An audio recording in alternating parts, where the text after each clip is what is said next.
Halo guys, kembali lagi bersama saya di channel Kenal Lebih Dekat. Dalam video kali ini, kita akan membahas mitologi yang sangat terkenal. Tebak, mitologi apa guys? Cerita mitologi Mesir juga gak kalah serunya sama mitologi sebelah kok. Yuk guys, simak pembahasan berikut ini. Tapi perlu diingat ya, bahwa mitologi Mesir sudah melewati beberapa zaman, sehingga terdapat berbagai versi tentang asal-usul dewa-dewi. Tapi tenang saja guys, saya akan rangkumkan secara garis besarnya. Sebagai salah satu kebudayaan tertua di dunia, mitologi Mesir kuno terkenal dengan kisah ratusan dewa dan dewinya yang sempat mewarnai kebudayaan dunia. Dewa-dewi Mesir masing-masing memiliki spesialisasi, peran, dan tanggung jawabnya masing-masing. Sama halnya dengan mitologi yang lain. Para dewa mitologi Mesir juga mempunyai silsilah keluarga. Di antaranya Ra, Atum, Amun atau Amon, Mut, Hathor, Sekhmet, Bastet, Shu, Tefnut, Khonsu, Taweret, Amun-Ra, dan masih banyak yang lain. Nah, Dewa Amun-Ra di berbagai kepercayaan mitologi Mesir cukup terkenal loh. Khusus untuk Dewa Amun-Ra, saya jelasin lebih awal ya guys, karena kalau dijelaskan bareng dewa yang lain bakal pusing nanti. Jadi Dewa Amun-Ra merupakan entitas gabungan dari dua dewa utama dalam mitologi Mesir kuno, Dewa Amun dan Dewa Ra. Penggabungan Dewa Ra dan Dewa Amun menjadi Amun-Ra terjadi selama zaman baru Mesir, yang berlangsung sekitar 1550 sebelum Masehi hingga 1070 sebelum Masehi. Pada rentang waktu ini, Dewa Amun mengalami peningkatan status dan kepentingan yang signifikan. Para penguasa dari dinasti ini seperti Ahmose I, Hatshepsut, dan Thutmose III menempatkan Amun di pusat sistem kepercayaan mereka. Puncaknya selama pemerintahan Amenhotep III yang berkuasa sekitar 1391 hingga 1353 sebelum Masehi, dan Akhenaten yang berkuasa sekitar 1353 hingga 1336 sebelum Masehi. Saat Amenhotep III berkuasa, beliau membangun kuil-kuil megah untuk Amun di Karnak, yang berletak di Tebes, dan memperluas pengagungan atau kepercayaan terhadap Dewa Amun. Setelah periode Amenhotep III dan Akhenaten dan dinasti yang setelahnya, kemudian pada masa pemerintahan Ramses II yang berkuasa sekitar 1279 hingga 1213 sebelum Masehi, mengukuhkan posisi Amun yang menjadi sangat penting dan kepercayaan terhadap Dewa Amun semakin kuat. Dan juga pada saat itu, sebagian masyarakat masih banyak menyembara. Karena atas dasar tidak ingin terjadi perang saudara, maka Dewa Ra dan Dewa Amun digabungkan jadi satu entitas. Kita balik lagi ke silsilah keluarga Dewa Mesir tadi ya, karena terlalu banyak jika saya sebutin satu-satu. Supaya lebih gampang diingat, kayak begini gambaran silsilah keluarga Dewa Mesir. Jadi, dewa-dewa yang di bawah ini punya peranan penting dan kewajibannya masing-masing ya. Saya jelaskan satu-satu ya guys. Semua berawal dari Nun, sebuah entitas yang mewakili kehampaan.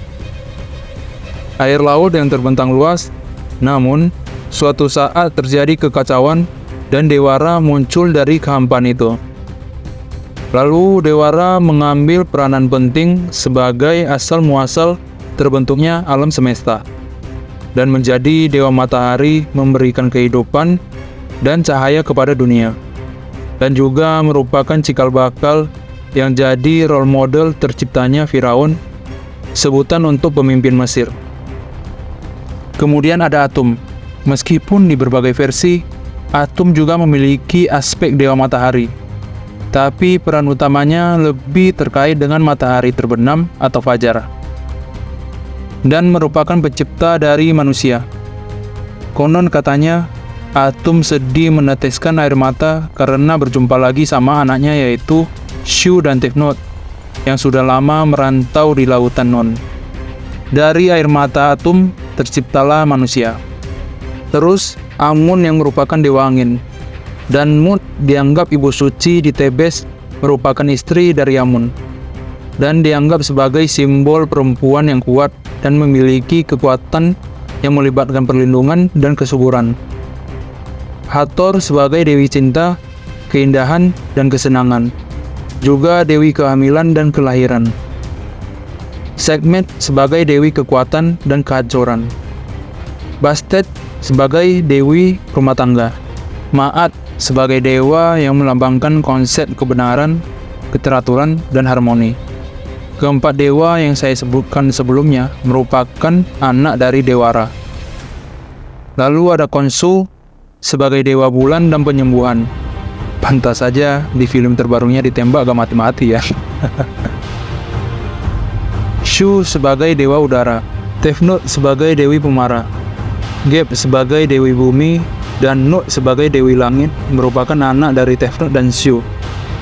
Kades sebagai dewi keinginan, Resep sebagai dewa perang, Petah sebagai dewa pencipta dan pelindung tukang batu dan seniman, Tawaret sebagai dewi pelindung ibu hamil dan bayi, Bes sebagai dewa yang menghibur dan melibatkan dirinya dalam perlindungan terhadap anak-anak, keluarga, dan rumah tangga, Nefertem sebagai dewa yang membawa keselarasan dan keseimbangan dan juga merupakan anak dari Dewi Sekhmet, Min sebagai dewa yang mewakili kemakmuran, kelahiran, dan kelimpahan, Isis sebagai dewi kesuburan dan pelindung keluarga, Osiris sebagai dewa kematian dan kehidupan setelah mati, Neptis sebagai dewa yang mengurus roh yang terbang ke surga, Set sebagai dewa kekacauan dan badai. Keempat dewa yang saya sebutkan sebelumnya merupakan anak dari Dewa Geb dan Dewi Nod. Lalu Anubis sebagai dewa pemakaman dan penjaga kuburan, merupakan anak dari Dewa Osiris dan Neptis. Wah, Osiris pada zamannya playboy juga ya. Kemudian Apis, dewa kehidupan dan kesuburan. Ada cerita jika dewa Apis muncul di masyarakat, kehadirannya dianggap membawa berkah dan kemakmuran. Terus ada Kepri sebagai dewa yang melambangkan matahari pagi atau aspek fajar matahari. Hapi dianggap sebagai perwujudan sungai Nil yang memiliki peran sentral dalam kehidupan Mesir kuno. Ia mewakili keberkahan dan kehidupan yang dibawa oleh sungai tersebut. Thoth, dewa kebijaksanaan, kebenaran, dan ilmu pengetahuan. Sesat sebagai dewi kebijaksanaan, tulisan, dan pengukuran waktu. Net sebagai dewi peperangan.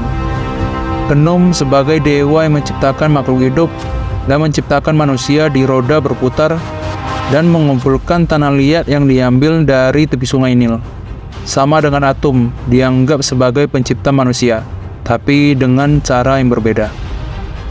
Terus ada Satet sebagai dewi sungai dan dewan Mesir kuno.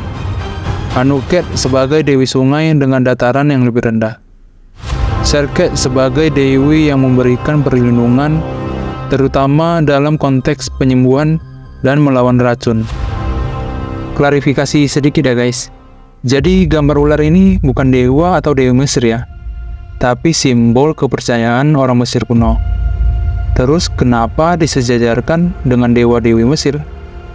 Karena Wadjet, nama ular ini, dianggap sebagai penjaga mata Horus.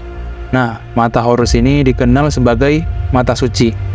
Mata ini diyakini memiliki kekuatan magis dan keberkahan. Terus yang terakhir ada Nekhbet sebagai dewi pelindung Mesir Hulu atau Mesir Selatan. Dari semua dewa yang saya jabarkan tadi, ada beberapa dewa-dewi yang sangat penting, yang disebut Great Ennead of Heliopolis. Terdiri dari 9 dewa-dewi yang mewakili hierarki dewa yang paling tinggi dalam perkembangan agama atau kebudayaan Mesir. Dari atas ada Atum, dewa pencipta yang digambarkan sebagai salah satu dewa tertua yang menciptakan segala sesuatu yang ada di alam semesta. Atum lalu menciptakan Dewa Shu dan Dewi Tefnut melalui onanisme ilahi. Jadi kalian tahu kan onani?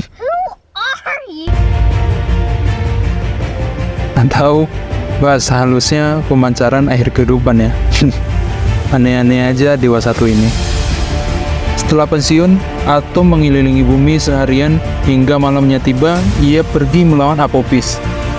Kemudian besoknya tiba, matahari terbit, tanda Atum menang melawan Apopis. Gawat juga ya kalau Apopis menang ya, mana jemuran belum kering. Lalu ada Shu yang terlibat dalam membentuk dunia fisik dengan memisahkan langit dan bumi. Ia juga menjadi pelindung untuk Nut yang dianggap sebagai langit. Shu juga menikahi saudara perempuannya Tefnut sebagai pendampingnya. Jangan ditiru ya guys, menikahi saudara-saudara itu tidak baik loh. Lalu Tefnut dan Shu bekerja sama membentuk elemen-elemen esensial kehidupan yang melibatkan air dan udara yang diperlukan untuk kelangsungan hidup. Kemudian nantinya dua sumber kehidupan ini akan dimanfaatkan oleh Geb dan Nut sesuai tadi mereka sebagai pemangku bumi dan langit. Yang di bawah ini ada Osiris, Isis, Set, Nephthys, juga gak kalah pentingnya peran mereka dibanding orang tua mereka. Tapi kayaknya lebih seru ceritain konflik mereka deh. Gimana menurut kalian guys? Jika kalian tertarik dengan cerita konflik para dewa ini, ketik di kolom komentar ya guys. Terima kasih sudah menonton sampai habis.